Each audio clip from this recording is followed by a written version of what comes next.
आनंद यात्रा कड़वी बंद अध्याय नंबर 65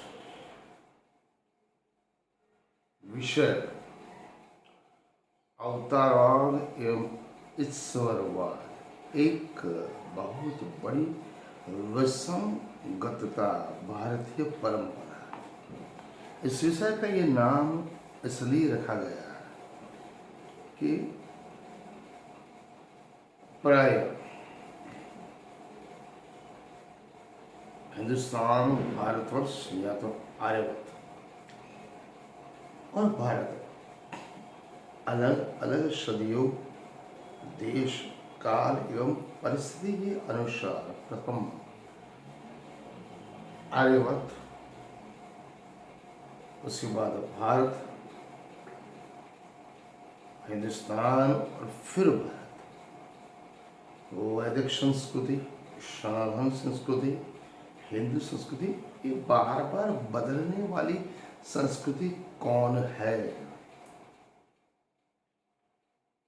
तो उसके लिए हमने बहुत बड़े सोच विचार, तर्क संगत दलीलों के साथ ये जितने भी एपिसोड बन रहे थे, एक पढ़ा लिखा अभ्यासु विद्वान, थोड़ी सी सीमित बुद्धि वाले व्यक्ति को भी समझ में आ जाएगा कि ईश्वरवाद या तो अवतारवाद एक बहुत बड़ी साजिश का एक छोटा सा पहलू है। वास्तव में अवतारवाद की मान्यता ही एक भ्रांति का शंका है, संदेह के घेरे में। एक भी अवतार लिए बिना इस्लाम एवं ख्रिस्ती धर्म जो यहाँ के बाहर के हैं, भारत भूमि आर्यवर्त के बाहर के हैं, जिन्होंने अपने बलबूते पर दोनों धर्मों ने विश्व भर में अपने नियमों, सिद्धांतों और धर्म का प्रचार प्रसार किया। न केवल प्रचार प्रसार किया, लेकिन विश्व के मुस्लिम 60 कंट्री है, ईसाई 70 से 90 कंट्री पर अनेक देशों में अपने धर्म, पंथ, संप्रदाय के नीति, नियम, सिद्धांत का प्रचार प्रसार किया और सभी लोगों में सर्वश्रेष्ठ उच्च कोटि के धर्म बने रहे। और साथ साथ इन्होंने विश्व के जितने भी देश में इस्लाम है, ख्रिस्त है, वहाँ पर राज भी किया, राज भी चलाया और आज भी कट्टर मुस्लिम कंट्री, कट्टर क्रिश्चियनिटी कंट्री बन के रह रहे हैं, जहाँ पर देखो हर एक टोकरी में आम हो, एक सड़ा हुआ आम पूरे आम को खराब करता है। हर जगह कुछ न कुछ तो बुराइयाँ रहती हैं। जबकि हमारे यहाँ क्या है, हमारे हिंदुस्तान में, भारत में, आर्यवर्त में बड़ी बड़ी बातें, हर गांव, हर शहर, हर नुक्कड़, हर मोहल्लों में इतने ही अवतार, इतने ही भगवानों की धारण की, हजारों भगवान बन गए, हजारों अवतार बने, हजारों संत पुरुष बने, धर्म गुरु बने, अपने आप को बहुत बड़े ज्ञानी कहने वाले अवतार बन गए। फिर भी हम हिंदुस्तान की, ये हिंदू धर्म का, सनातन धर्म का, वैदिक धर्म का विश्व के एक भी प्रदेश में या देश में हमारी सनातन पद्धति का, परंपरा का प्रचार प्रसार भी नहीं कर पाए और साथ साथ किसी भी देश के ऊपर राज्य शासन नहीं कर पाए। अरे जो देश खुद के घर को चला नहीं सकता, संभाल नहीं सकता, वो औरों के देशों को क्या संभालेगा? 700 साल मुगलों ने राज किए, छोटे से तुबके में आए थे, 200-250 साल अंग्रेजों ने शासन किया, 1000 साल ऐसे ही क्यों चले। हमारे यहाँ के जो वीर थे, महान थे, दार्शनिक थे, धर्मगुरु थे, भविष्यवेता थे, क्या उनको पता नहीं था कि मुगल आएंगे 700 साल राज करेंगे, अंग्रेज आएंगे 300 साल राज करेंगे? वहाँ उनकी भविष्यवाणियाँ कहाँ गई? क्योंकि अवतारवाद के नाम से यहाँ के मूल निवासी भारत भूमि के दस्यु, राक्षस, नीच, वानर, शूद्र, अतिशूद्र, पिछड़ा, मूल निवासी आदि से सभी को धर्म के बारे में मिथ्या गलत मार्ग पे ऐसे चढ़ाया गया। इसी वजह से इस अवतारवाद में ईश्वर, परमात्मा की जो सच्ची बातें हैं, सच्चा स्वरूप वो गुम हो गया। लोग जो ईश्वर को नहीं है, जो ईश्वर नहीं है, ईश्वर कहलाने के लायक नहीं है, उनको लोग ईश्वर मानते हैं। इसीलिए ये पूजा अर्चना उपासना करते हैं और व्यर्थ भागम भाग करते हैं, अपने तन मन धन तीनों का व्यय करते हैं और जीवन भर स्वर्ग की लालच और नरक का डर दिखाकर ब्राह्मण, पुरोहित और पंडों ने इस भारत भूमि के मूल निवासी पर शारीरिक, मानसिक, आर्थिक और सामाजिक तौर पर इतनी प्रताड़ना की, ऐसे मानसिक गुलाम में रखा जो आज भी देश उसकी चंगुल में से नहीं निकल चुका है। स्वामी सच्चिदानंद ने अवतारवाद और पुराणों के बारे में उठाए हुए प्रश्नों का समझना जरूरी है, समझना आवश्यक है। मूल निवासी क्रांतिकारी जननायक कृष्ण को, मूल निवासी जननायक क्रांतिकारी कृष्ण, गोपालक, मूलधर, काले चमड़े वाला, इस मूल निवासी का जननायक आराध्य आराधक को अवतार घोषित करने के पीछे ब्राह्मणों, पुरोहितों, पंडितों का उद्देश्य क्या था, उसको समझने में स्वामी सच्चिदानंद का बहुत बड़े मंतव्य उपयोगी साबित हो सकते हैं। अवतारवाद कहाँ से आया, किस तरह विकसित हुआ, किस लिए लाया गया, क्यों लाया गया, या निजी महत्वाकांक्षा, निजी इच्छा है?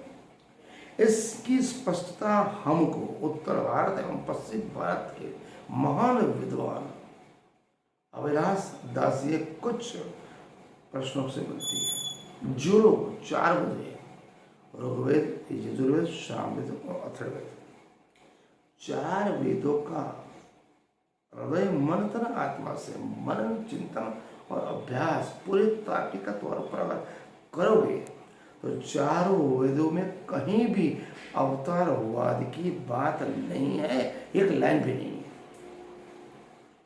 11 उपनिषद है, प्रमाण के मैं कहता हूँ कौन से? इस कैन, कठ, मुंडकम, माणिक्य, प्रश्न, ऐतरेय, तेतरीय, श्वेतास्त्र, छांदोग्य, बृहद, प्रणय, 11 उपनिषद प्रमाण के जिनमें उनका अभ्यास करने के लिए पाठ्यक्रम को ये पता चलता है उनमें भी एक भी ना, एक भी पंक्ति, एक भी वाक्य, एक भी वाणी, एक सेंटेंस भी अवतारवाद के बारे में नहीं है। अब 5 शास्त्र सांख्य, योग, न्याय, वैशेषिक, मीमांसा और ब्रह्म सूत्र आदि ये 5 शास्त्रों में भी कहीं भी अवतारवाद की एक लाइन भी नहीं है। 4 वेद, 11 उपनिषद, 5 शास्त्र, कहीं भी अवतारवाद, कहीं भी ईश्वरवाद की एक लाइन भी नहीं है, उनमें अवकाश भी नहीं है।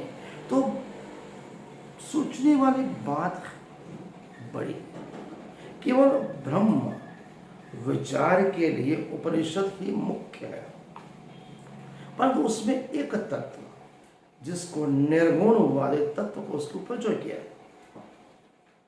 अवतारवाद पर नहीं, कबीर शुक्ल की और मेरी दृष्टि में अवतारवाद के बारे में स्पष्ट करते हुए स्वामी अविनाश दास कहते हैं जैन और बौद्ध परंपरा है जिनमें प्रेम, स्नेह, दया, करुणा, अपरिग्रह, अहिंसा।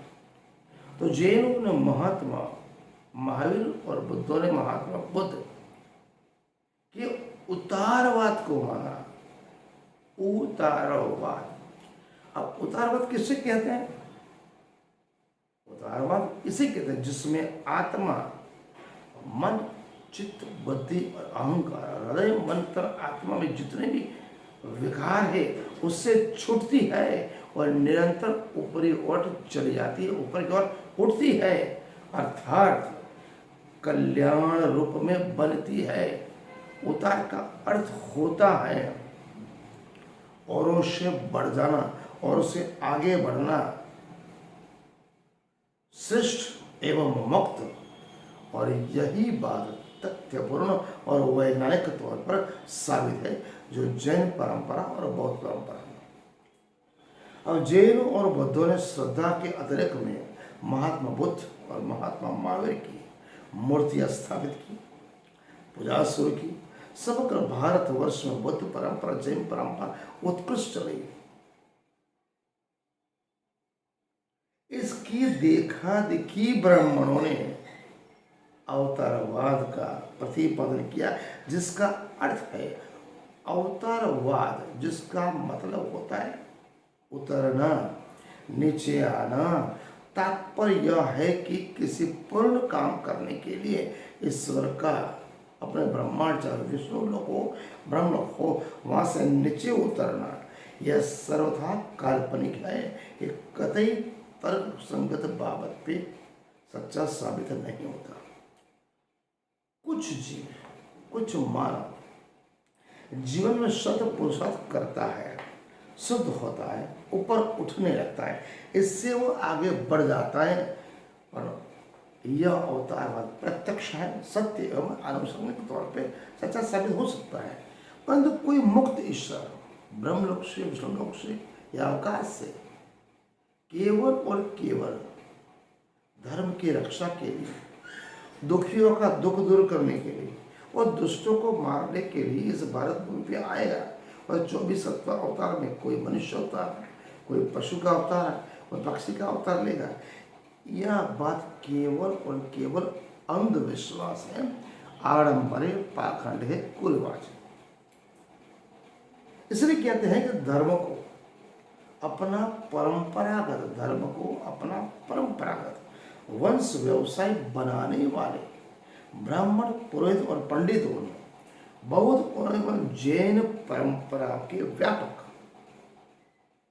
स्वीकार समग्र भारत जो हो, उससे उनकी जो ब्राह्मण परंपरा, पुरोहित परंपरा नैस नाबूद हो चुकी थी।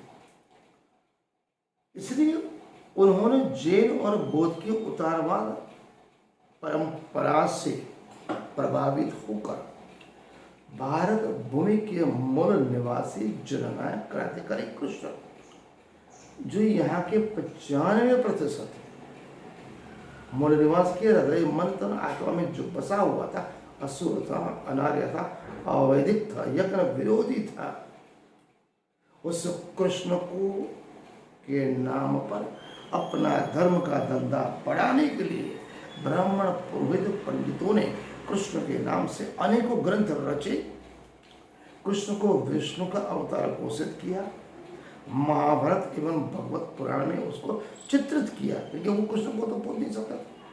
इसलिए उन्होंने सोचा कि तुम्हारे ही ईश्वर, तुम्हारे ही आराधन, तुम्हारी आराध्य के मुख से मैं कहलवाऊंगा, कृष्ण से मुख से कहलवाएगा, मैं ही ईश्वर हूँ, बाकी सब देवी देवता मेरे अंडर में, मैंने चारों वर्ण बनाए।